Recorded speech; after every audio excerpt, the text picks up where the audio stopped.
today's session, what we'll do is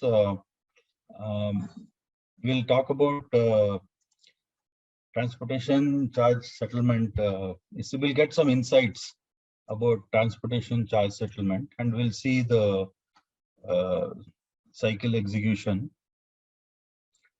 We'll see the cycle execution, try to understand what are there in charge settlement. That is the topic for today. And tomorrow session we'll discuss about all the 8 to 10 integration applications like EWM, then GTS, and there are about 7, 8, 9 integration applications that we'll see tomorrow. And so in today's session, so just to recap where we are, or, the process point of view. If you look at this, we had seen this before. If you look at this, the request management starts off with the forwarding order, OTR or DTR. This is typically in transportation management.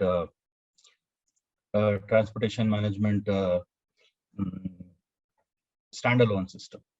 And when it comes to embedded 2020, we process sales order and delivery. That is the route we take, and we have the freight unit, FUBR, based on which we generate freight units. So that is a part of your request management. So that is one aspect. And then you have transportation planning, optimizer, manual planning also. And then the freight order is the central document of our transportation activities, where we can do tendering aspects, etc. Then we last week we saw the freight, the components of your calculation. What do you call the determination of the rates through scale, rate, calculation sheet, the freight agreement, based on which. And now the last component would be the freight settlement. So obviously we need to settle the services for the services which we have taken from the carrier. So we have assigned the carrier in the freight order.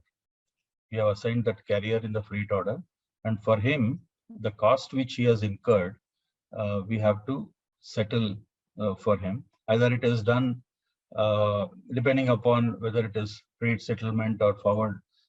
Forward settlement is done with respect to your forwarding order, that is with your customer. The forward settlement is done with the customer, because you have to bill the customer. LSP has to bill the customer, because LSP is giving the service to the customer. So that is the forward settlement document. Freight settlement document is that the services have been taken from the carrier. Services have been taken from the carrier to whom we have assigned the carrier here. So we have to settle. How do we settle that? We settle that by we settle that by with reference to the freight order, obviously, and then by generating subsequent documents in S4HANA. That is in your S4HANA system with the purchase order and a service entry sheet. So those documents, the freight settlement document will be executed in TM itself. However, the documents, the settlement documents, rather the subsequent to settlement document, that is purchase order and service entry sheet, are those documents which are pertaining to S4HANA. So that is where the MM integration parts takes over for the settlement, the final accounting and all that stuff. So we'll see like what are the building blocks of freight settlement document, what are the insights into it, trying to understand, what are the things which it income. Our focus will be on the freight settlement document. So let us see like what is there in it.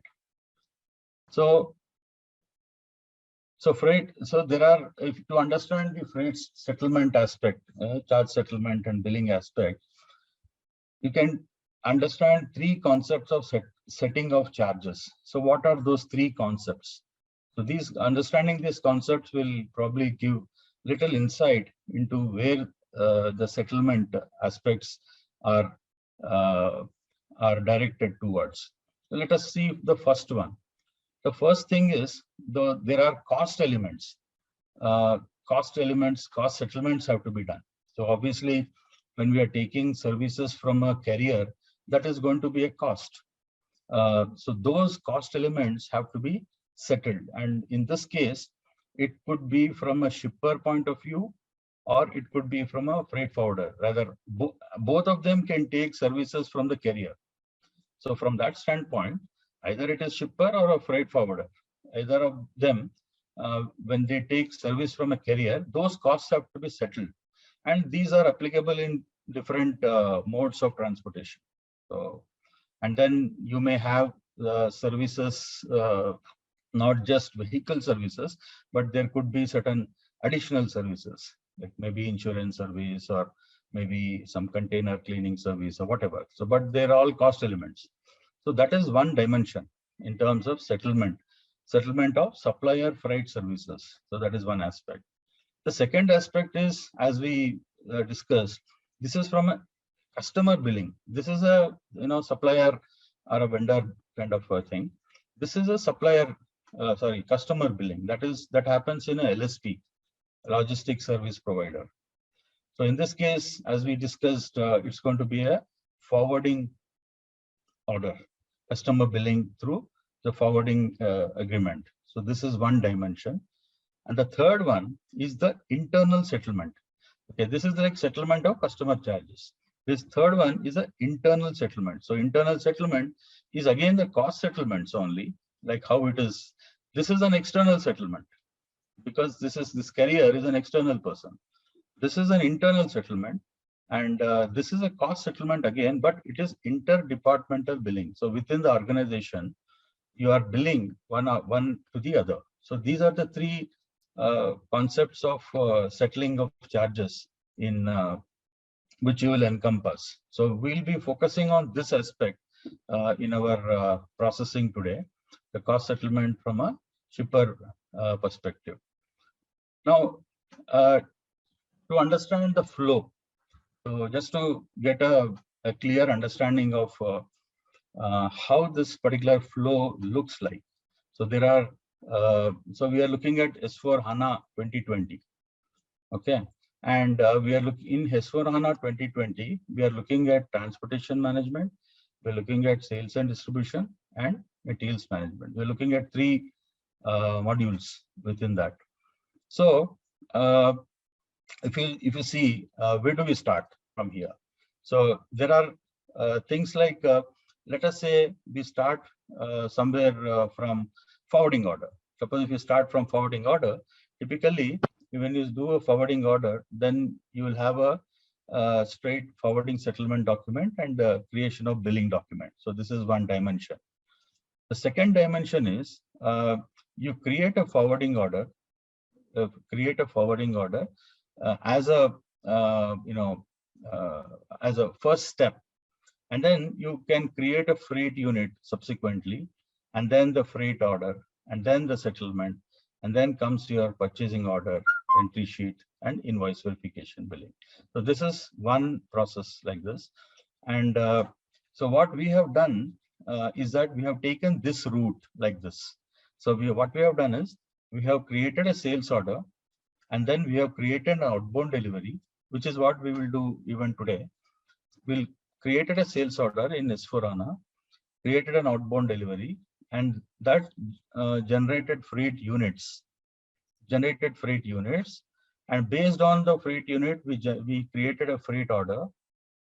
And based on the freight order, then we created we initiated a freight settlement document from the freight order.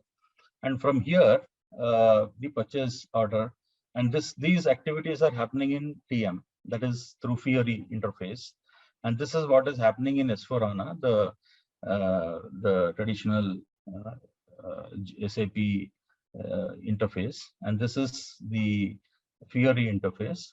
And this is again coming back to mm into the S4HANA, this portion. And so based on this, so S4HANA provides integration on billing and invoicing perspective. So the billing and invoicing takes place in S4HANA. So that is, it doesn't happen in TM. So that is one aspect. So TM doesn't handle. So in S4HANA, obviously,